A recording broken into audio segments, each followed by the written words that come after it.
രണ്ടാമതായിട്ട് വിശുദ്ധ ഔസേപ്പിന്റെ ജീവിതത്തിൽ നമ്മൾ കാണുന്ന ഒരു വലിയ കൃപ ഒരു സ്ത്രീയോട് അദ്ദേഹം കാണിച്ച കാരുണ്യമാണ്.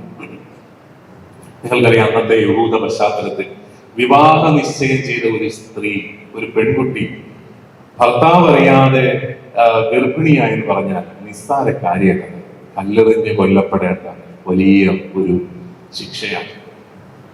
അന്ന് യൗസേപ്പ് അവളെ തള്ളി പറഞ്ഞിരുന്നെങ്കിൽ മറിയത്തിന്റെ ജീവിതത്തിന്റെ ഗതി മറ്റൊന്നായ, അല്ലെങ്കിൽ ദൈവം ഇടപെട്ട് മറ്റൊരു വഴി അവൾക്ക് കാട്ടിക്കൊടുത്തേ. പക്ഷെ യൗസേപ്പ്, ഈ ആശാരിപ്പണിക്കാരനായ യൗസേപ്പ്, ചെറുപ്പക്കാരനായ യൗസേപ്പ് തന്റെ സ്വപ്നങ്ങൾ മുഴുവൻ, വിവാഹ ജീവിതത്തെ കുറിച്ചുള്ള തന്റെ സ്വപ്നങ്ങൾ മുഴുവൻ മാറ്റിവെച്ചിട്ട് ഈ മറിയം എന്ന സ്ത്രീയോട് കാരുണ്യം കാണിക്കുകയാണ്.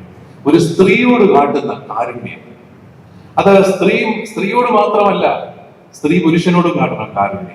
എനിക്ക് തോന്നുന്നു നമ്മുടെയൊക്കെ കുടുംബങ്ങൾക്ക് ആവശ്യമായ ഏറ്റവും പ്രധാനപ്പെട്ട ഒരു പാഠം യൗസേപ്പ് പിതാവ് നമ്മളെ പഠിപ്പിക്കുകയാണ്. നമ്മുടെ ജീവിതത്തിൽ പഠിക്കേണ്ട ആദ്യത്തെ പാഠം പരസ്പരം കരുണ കാട്ടാൻ വേണ്ടിയിട്ടാണ്. പരസ്പരം കരുണയായിരിക്കാം. ഭാര്യ ഭർത്താവിനോട് കരുണയായിരിക്കുന്നു, ഭർത്താവ് ഭാര്യയോട് കരുണയായിരിക്കും. എനിക്ക് പലപ്പോഴും ഇപ്പൊ നമ്മുടെ പല കുടുംബനാഥന്മാരെയും ഓർത്ത് ഒത്തിരി സങ്കടം തോന്നാറുണ്ട്. ബിടെക് പോലുള്ള വലിയ ഡിഗ്രികളൊക്കെ എടുത്തിട്ടുണ്ട്, കല്യാണം കഴിച്ചു, ശമ്പളമില്ല, ജോലിയുണ്ട്, എന്നാൽ ജോലിയൊക്കെ ഉണ്ട്, പക്ഷെ മാന്യമായ ഒരു ശമ്പളമില്ല. ഞാൻ അധ്വാനിക്കാൻ തയ്യാറാണ്, എനിക്ക് ഡിഗ്രി ഉണ്ട്, പക്ഷെ എനിക്ക് ശമ്പളമില്ല. അവന്റെ നിരാശ എത്ര വലുതാണ്. അവൻ ആ നിരാശയോടെ വീട്ടിൽ വരുമ്പോഴായിരിക്കും ഭാര്യ തട്ടിക്കയറുന്നത്. നിങ്ങളെ കൊണ്ട് എല്ലാത്തിനും കൊള്ളാം എന്നൊക്കെ പറഞ്ഞുകൊണ്ട്, നിങ്ങൾ ഒരു ജോലി ചെയ്യത്തില്ല, നിങ്ങൾ കാശ് കൊണ്ട് തരത്തില്ല എന്നൊക്കെ പറയുമ്പോൾ അതവന്റെ ഹൃദയത്തിൽ എത്ര ആഴപ്പെട്ട മുറിവാണ് ഏൽപ്പിക്കുന്നത്. അവൾക്ക് അവനോട് കരുണ കാട്ടാൻ പറ്റുന്നില്ല. അതോടൊപ്പം അവൾക്കും ഒരുപക്ഷെ വലിയ പ്രതീക്ഷകളും സ്വപ്നങ്ങളും ആയിരിക്കും. അവള് വലിയ പ്രതീക്ഷകളോടുകൂടി കുടുംബത്തിലേക്ക് കടന്നു പോകുന്നു, പക്ഷെ അവളുടെ ഭർത്താവിനെ കൊണ്ട് ഇതൊന്നും സാധിക്കുന്നില്ല. അങ്ങനെ വളരെ നിരാശപ്പെട്ട ഒരു സ്ത്രീയായിരിക്കും അവള്. അവളോടും ഈ ഭർത്താവ് കരുണ കാട്ടണം. പരസ്പരം കരുണ കാട്ടാനായിട്ട് സാധിക്കുന്ന ഒരു അനുഭവം. പ്രത്യേകിച്ച് എനിക്ക് തോന്നുന്നു നമ്മുടെയൊക്കെ വിവാഹ അല്ലെങ്കിൽ കുടുംബ സാഹചര്യങ്ങളിൽ സ്ത്രീകൾ കൂടുതൽ കരുണ അർഹിക്കുന്നവരാണെന്നാണ് എനിക്ക് തോന്നുന്നത്. പള്ളി നിറയെ സ്ത്രീകളായതുകൊണ്ട് ഞാൻ പറയുന്നതല്ല, മറിച്ച് ഞാൻ എപ്പോഴും ഓർക്കും, നമ്മളൊക്കെ കിടന്നുറങ്ങുന്ന കട്ടില് മാറിയാൽ പോലും നമുക്ക് ഉറക്കം വരാറില്ല. വേറൊരു സ്ഥലത്ത് കിടന്നുറങ്ങിയാൽ നമുക്ക് ഉറക്കം വരികയില്ല. ഈ നമ്മുടെ വിവാഹ സമ്പ്രദായത്തിൽ ഒരു പെൺകുട്ടി കല്യാണം കഴിക്കാൻ തീരുമാനിച്ചു കഴിഞ്ഞാൽ ആഘോഷമായി കല്യാണമൊക്കെ നടത്തി അവളെ ഒരു പരിചയമില്ലാത്ത ഒരു വീട്ടിലാണ് കൊണ്ടുപോയി ആക്കുന്നത്. അവിടെയാണ് അവൾ കിടന്ന് ഉറങ്ങേണ്ടത്. അവളുടെ ജീവിതം മുഴുവൻ അവിടെയാണ്. എത്രമാത്രം ത്യാഗം അവൾ സഹിക്കുന്നുണ്ടാവും.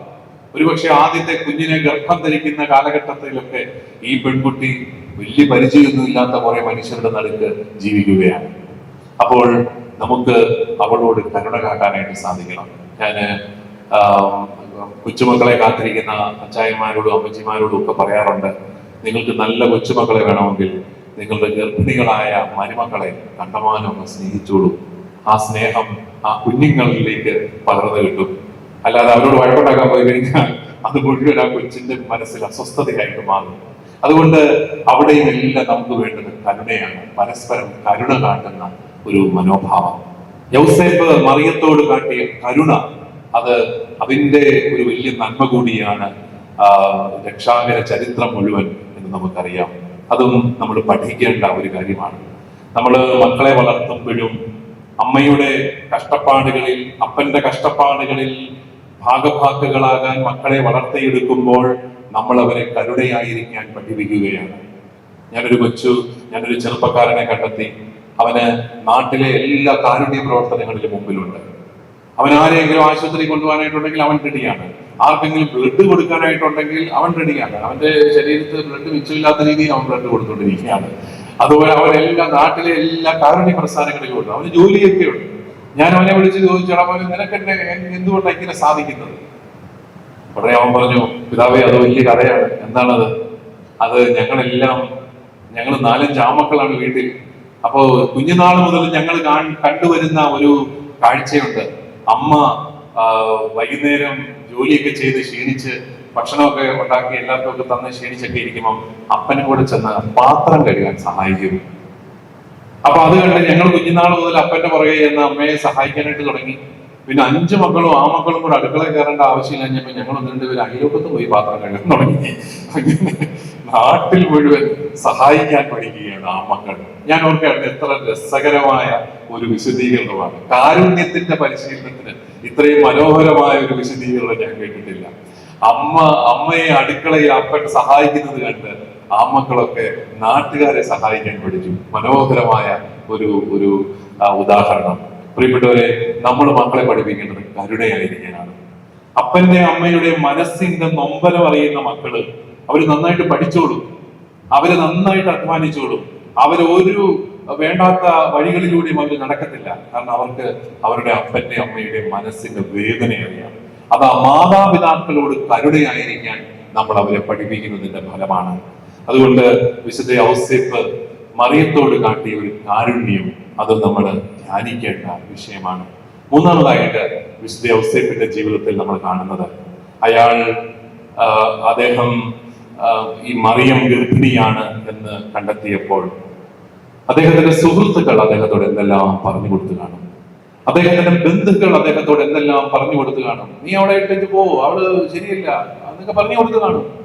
പക്ഷേ അദ്ദേഹം ശ്രമിച്ചത് നാട്ടുകാരെയോ കൂട്ടുകാരെയോ ബന്ധുക്കാരെയോ അല്ല, മറിച്ച് മാലാഖമാരുടെ വെളിപാടുകളെയാണ്. സമാധാനത്തിന്റെയും അനുഗ്രഹത്തിന്റെയും മാലാഖമാര് മാറി മാറി യൗസേപ്പിന്റെ ദർശനങ്ങളിൽ, യൗസേപ്പിന്റെ സ്വപ്നങ്ങളിൽ വന്ന് യൗസേപ്പിനോട് പല കാര്യങ്ങൾ പറഞ്ഞു കൊടുത്തുകൊണ്ടേയിരുന്നു.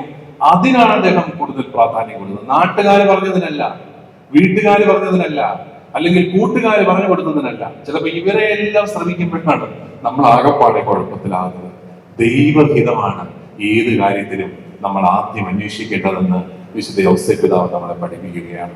ദൈവഹിതം നമ്മൾ എങ്ങനെയാണ് അന്വേഷിക്കുന്നത്?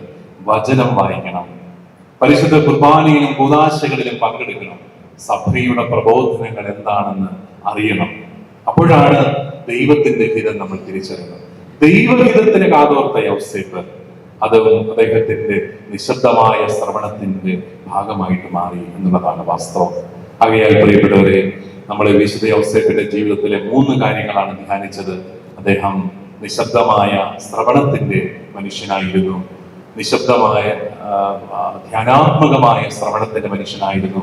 രണ്ടാമതായി, ഒരു സ്ത്രീയോട്, മറിയം എന്ന സ്ത്രീയോട് അദ്ദേഹം കാട്ടിയ കാരുണ്യം അത് രക്ഷാകര ചരിത്രത്തിൽ വിലയുള്ളതായി മാറി. മൂന്നാമത്, കൂട്ടുകാരെക്കാളും ബന്ധുക്കളെക്കാളും വീട്ടുകാരെക്കാളും അദ്ദേഹം ശ്രമിച്ചത് ദൈവത്തിന്റെ ഇഷ്ടത്തിനാണ്. നമ്മുടെയും ജീവിതത്തിൽ ഈ പാഠങ്ങൾ നമുക്ക് സ്വീകരിക്കാം. അത് നമ്മുടെ കുടുംബങ്ങളെ കുറച്ചും കൂടെ സന്തോഷമുള്ളതാക്കും, നമ്മുടെ കുടുംബങ്ങളെ കുറച്ചും കൂടെ രസമുള്ളതാക്കും.